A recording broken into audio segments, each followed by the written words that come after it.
Yan guys, okay na yung ano natin, binignit for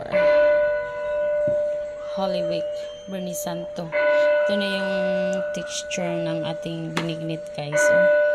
Diba? Ano pala to? Bilo-bilo. Ginataang bilo-bilo. Ginataang bilo-bilo. Ayan na guys. Oh. Ito na siya yung kinalabasan ng ano. Easy lang naman ang paggawa ng ano guys, ginataang bilo-bilo.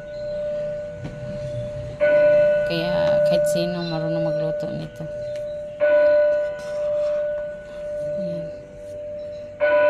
Hinahalo ko kasi nagdidikit-dikit sa ilalim. Ito yung mga bilo-bilo.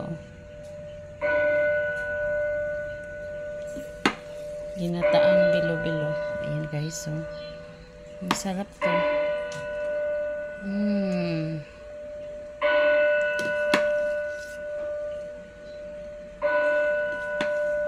Ginataang bilo-bilo. Ayan. Yan yung texture niya.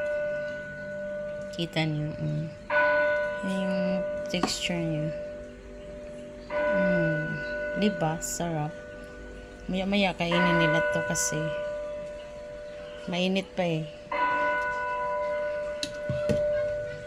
Takpan muna natin. Tapos, ito yung ano natin. Ito yung mga blanca natin. Ito yung mga blanca. Pinalamig pa.